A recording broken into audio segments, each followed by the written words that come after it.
রাধে কৃষ্ণ বন্ধুরা, কেমন আছেন আপনারা? আশা করি সবাই ভালো আছেন। আজকে আবার একটা নতুন ভিডিও নিয়ে হাজির হয়ে গেছি। ভিডিওটি শেষ অবধি দেখার অনুরোধ রইল। আজকের গল্প মানিক বন্দ্যোপাধ্যায়ের শিল্পী। আজকে গল্পের দ্বিতীয় পর্ব। কেশব গেলেই পয়সা পাবে, গামছা কাপড় বুনে দিলেই পয়সা মেলে, এসব কথা, এসব ইঙ্গিত দাঁড়িয়ে দাঁড়িয়ে শুনতে তারা ভয় পায়। সব ঘরে রোজগার বন্ধ, উপোস। ভুবন বলে, তোমার গায়ে তাঁতিরা জানো মদন বড় বোকা। মদন নিজেও সাত পুরুষে তাঁতি। রাগের মাথায় সে ব্যঙ্গই করে বসে, সে কথা বলতে তাঁতি যাত্রাই বোকা। ভুবন নিজের কথা বলে যায়, সুতো কিনতে পাচ্ছিস না, পাবিও না কিছুকাল। তাঁত বসিয়ে রেখে নিজে বসে থেকে লাভ কি? মিহিরবাবু সুতো দিচ্ছে, বুনে দে, যা পাস তাই লাভ। তা নয়, সুতো না কিনতে দিলে কাপড়ই বুনবে না।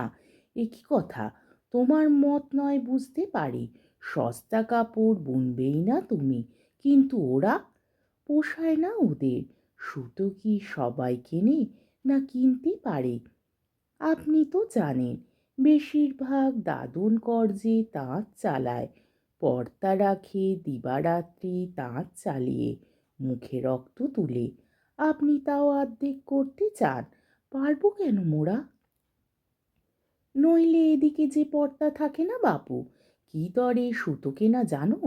ভুবন আফসোসের শ্বাস ফেলে, যাকে কি করা। কর্তাকে কত বলে তোমাদের জন্য সুতো বরাদ্দ করিয়েছিলাম, তোমরা না মানলে উপায় কি? বুঝি তো সব, কিন্তু দিনকাল পড়েছে খারাপ, তাঁত রেখে কোনো মতে টিকে থাকা। নয়তো দুদিন বাদে তাঁত বেচতে হবে তোমাদের। ভালো সময় যখন আসবে, সুতো মিলবে আবার, তখন মনে পড়বে এই ভুবন ঘোষালের কথা, বলে রাখছি দেখেও মিলিয়ে। তখন আফসোস করবে আমার কথা শুনলে, তাঁতও বজায় থাকতো, নিজেরাও টিকতে। তাঁত বাঁধা দিতে বেচতে হলে মিহিরবাবুর হয়ে ভুবনই কিনবে, সেই ভরসাতেই হয়তো গাঁট হয়ে বসে আছে লোকটা। কিন্তু সে পর্যন্ত কি গড়াবে? তার আগে হয়তো ভুবনের কাছে সুতো নিয়ে বুনতে শুরু করবে তাঁতিরা। মাসি এসে ঘুরঘুর করে আশেপাশে। বামুনের ছেলে পায়ে হাত দিয়েছে মদনের। গড় হয়ে পায়ের ধুলো নিয়ে ভুবনকে যতক্ষণ সে প্রণাম না করছে, মাসির মনে স্বস্তি নেই। মদনের বুঝি খেয়াল হয়নি, ভুলে গেছে। মদনের পা দুটো টান হয়ে ভুবনের পিঠের দিকে এগিয়ে গেলে মাসি আর ধৈর্য থাকে না। মদনের কানের কাছে মুখ নিয়ে গিয়ে প্রণামের কথাটা মনে করিয়ে দেয়।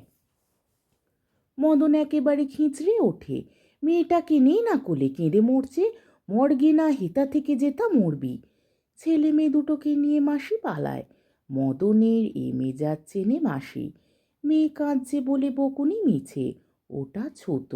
ছেলে পিলে কানের কাছে চেঁচালে মানুষের অস্বস্তি কেন হবে মাসিও জানে না, মদনও বোঝে না।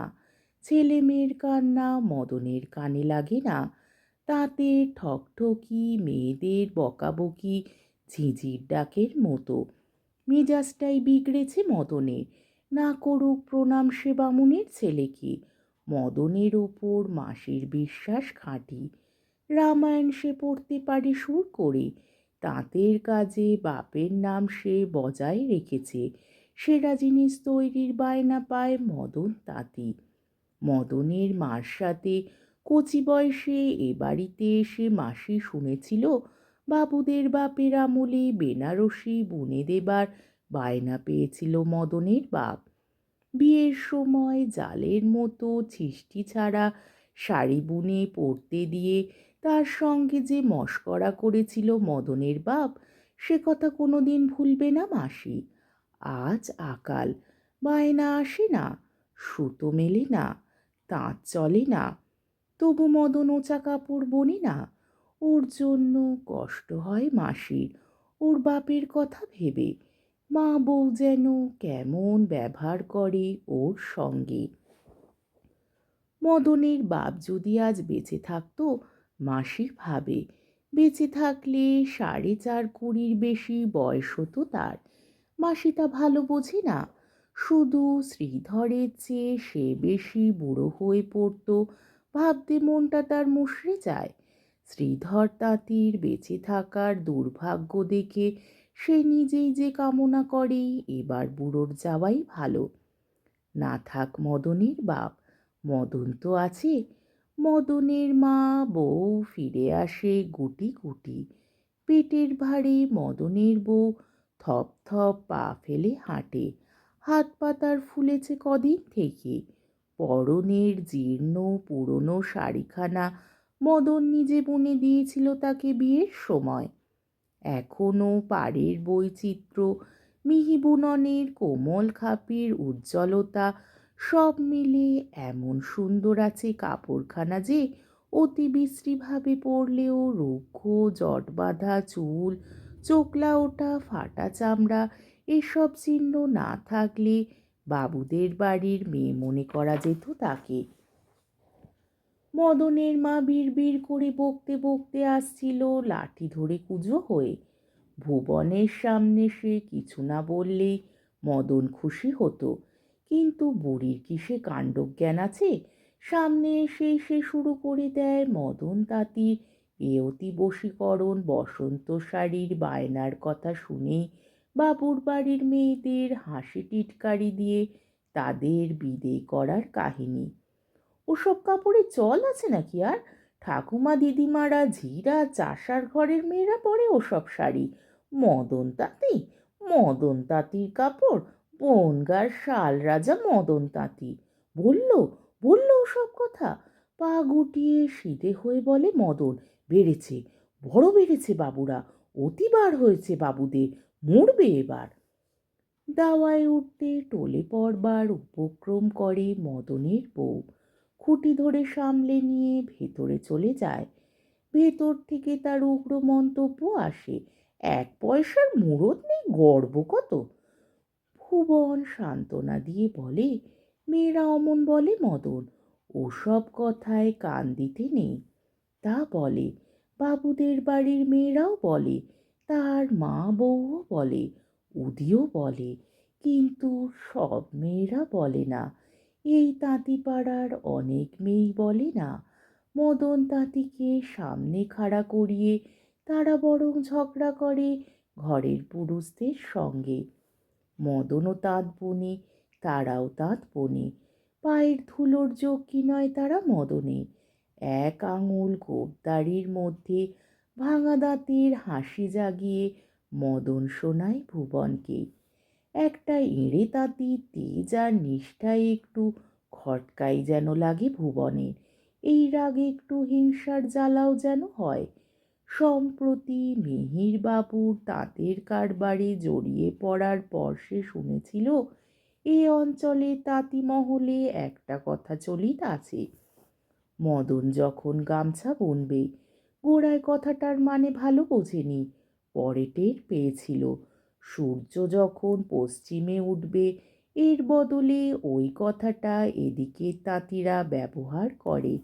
সে জানে মদন যদি তার কাছ থেকে সুতো নিয়ে কাপড় বুনে দিতে রাজি হয় আজ, কাল তাঁতিপাড়ার বেশিরভাগ লোক ছুটে আসবে তার কাছে সুতোর জন্য। বড় খামখেয়ালি একগুঁয়ে লোকটা। এই রাগে, এই হাসে, হা হুতাশ করে, এই লম্বা চওড়া কথা কয়, যেন রাজা মহারাজা। আজকের পর্বটি এইখানেই শেষ হলো। আমার ভিডিওটি যদি আপনাদের ভালো লেগে থাকে তাহলে আমাকে কমেন্টের মাধ্যমে আপনাদের মূল্যবান মতামত অবশ্যই জানাবেন এবং আমার ভিডিওটিকে লাইক ও শেয়ার করার ও আমার চ্যানেলটিকে সাবস্ক্রাইব করারও অনুরোধ রইল। তাহলে আজকের ভিডিওটা এই অবধি। পরের দিন আবার এই গল্পেরই তৃতীয় পর্ব বা শেষ পর্ব নিয়ে হাজির হয়ে যাব। ততক্ষণ পর্যন্ত আপনারা সবাই ভালো থাকবেন, সুস্থ থাকবেন, সাবধানে থাকবেন এবং আমার ভিডিওটি দেখতে থাকবেন। তাহলে আজকে আসি। রাধে কৃষ্ণ।